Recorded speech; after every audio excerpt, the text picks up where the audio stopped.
A liquidação extrajudicial do Will Bank, que é uma das instituições investigadas, liquidação essa que foi determinada pelo Banco Central após inadimplência, acendeu um alerta entre correntistas e investidores sobre a segurança dos recursos mantidos em instituições financeiras.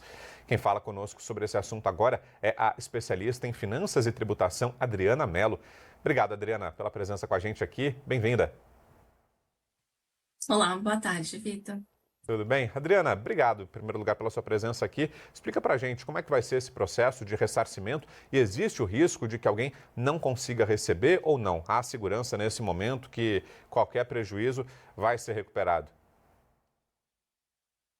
Bom, o FGC geralmente dá muita confiança às pessoas e muitas vezes, quando os produtos são oferecidos, se vê como uma garantia total. E num momento como esse, a população está descobrindo que não é bem assim. Então, no caso do Biobank, por exemplo, fica claro que algumas considerações precisam ser feitas. Primeiro, a regra cobre alguns produtos. Segundo, a gente precisa observar o conglomerado financeiro. Então, o Banco Master era proprietário do Will Bank desde agosto de 2024. Então, a partir desta data, por exemplo, se alguém tinha investimento em ambas as instituições, o seu limite de restituição é composto do total de investimentos. Então, aqui a gente já tem uma possível limitação a ser observada. Um outro ponto importante é que o Will Bank, apesar do nome, ele não é um banco, né? Ele era uma financeira. Ele atuava como uma instituição de pagamento, em muitos casos, com os valores depositados. Esses valores não são cobertos pela FGC, eles seguem uma outra rota de reembolso, de recuperação dos valores. Ô, Adriana, e você imagina que esse caso vai deixar um rastro de desconfiança ou talvez cautela entre os investidores, ou seja, no momento de aportar seus recursos, de escolher uma corretora, um banco, uma instituição financeira, qualquer que seja, o brasileiro vai passar a ter mais receio, vai passar a se preocupar com o futuro do dinheiro. E aí, quais são as providências necessárias em relação a isso? Que cuidados a gente deve ter no momento dessa escolha? Com toda certeza, Vitor. Antes a pergunta era quanto paga, né? E as pessoas se preocupavam muito com a rentabilidade desses títulos. Agora não, eles começam a perguntar de quem é esse banco, de onde é essa empresa, qual o risco. Então, ficou muito mais os investidores agora ficaram muito mais criteriosos em relação a essas instituições, começam a perguntar um pouco mais. E algo que eu recomendo às pessoas é sempre perguntarem qual é o rating dessa instituição, que funciona mais ou menos como um score de crédito, né? Então, se a gente pensar no Serasa, para as pessoas, pense que os bancos também têm uma avaliação de crédito. Sempre pergunte qual a classificação de risco desses produtos oferecidos. Em geral, eles têm uma classificação duvidosa. E a gente volta a falar agora do caso da liquidação do Will Bank. A gente retoma a nossa conversa com a Adriana Mello, que é especialista em finanças e tributação. Estava ao vivo com a gente aqui repercutindo isso.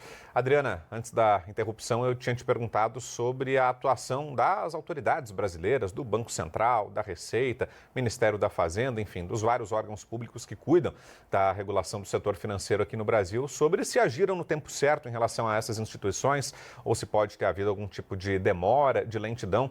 Queria a sua opinião sobre isso. A nossa percepção é de que há uma demora. Porém, há um rito para que isso seja feito, né? E primeiro eles identificam uma interrupção, uma falha no pagamento, no cumprimento das obrigações e tentam resolver.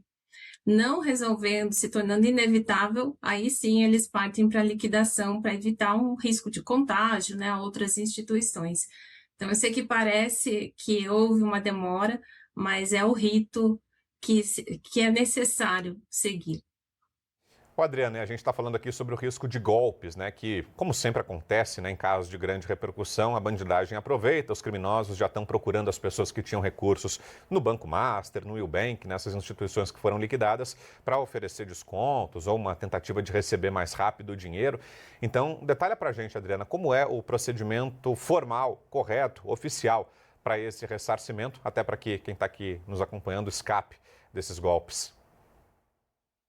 Quando há liquidação de um banco, o Banco Central ele já congela tudo. Então, as pessoas não têm acesso à sua conta corrente mais, não conseguem usar o cartão de crédito, não conseguem fazer Pix, há justamente congelamento para que seja mapeado tudo que cada correntista tem. E toda a comunicação, nesse momento, não é mais feita através do banco, e sim através dos órgãos oficiais, que seria o Banco Central ou o FGC, nesses casos. Então, a partir da comunicação, da liquidação, toda a comunicação que as pessoas esperam deve vir desses órgãos. Então, a recomendação já é baixar esses aplicativos do Banco Central, do FGC, ou acessar diretamente pelo site deles, fazer o cadastro e aguardando as instruções diretamente deles, seja a parte de liquidação do FGC para quem tem dinheiro, direito, seja através do recebimento através da própria instituição, quando tinham saldos em conta corrente, mas também virá através de um liquidante que será determinado pelo Banco Central. Então, qualquer informação que venha pelo WhatsApp, um link, desconfie. A comunicação ela não chega dessa maneira, sempre pelos canais oficiais. Ô, Adriana, e tem formas de acompanhar o destino desse dinheiro, ou seja, se ele está sendo devidamente atualizado, se há algum tipo de congelamento pelo Banco Central, como é que está esse rendimento? Tem algum caminho, alguma forma de fazer esse acompanhamento? A partir do momento em que há o congelamento por conta da liquidação, não há atualização dos valores. Então, esse é um aspecto muito importante. Quem investiu lá atrás esperando que tivesse uma rentabilidade de 140%, considerando que o prazo médio de restituição é de 2 meses, você já pensa que em 2 meses não há correção alguma. Então, essa rentabilidade prometida ficou pelo caminho, fora esse calor, né, essa preocupação de saber se vai receber ou não esse montante. E um detalhe curioso é que aquilo que você tem a receber tem um limite, tem um teto, tem regras, mas o que você precisa pagar, ou seja, se alguém tinha alguma dívida com essas instituições, não ache que se livrou delas, porque elas também serão cobradas. E nem atualização, correção monetária, atualização de inflação, nada disso pesa no valor, Adriana? Nada disso é feito? Também não, Então, né? assim, o FGC, ele é um instrumento que ajuda, né? Mas ele não salva todos e ele não é algo que você pensa, nossa, se acontecer alguma coisa, tem o FGC. Não, algum prejuízo você vai ter, nesse caso, por exemplo, a correção dos valores. Perfeito. Adriana, obrigado pelas informações todas. É a Adriana Mello, que é especialista em finanças e tributação. Obrigado pela presença aqui com a gente. Foi um prazer. Obrigada a você, Vitor. Valeu, até mais.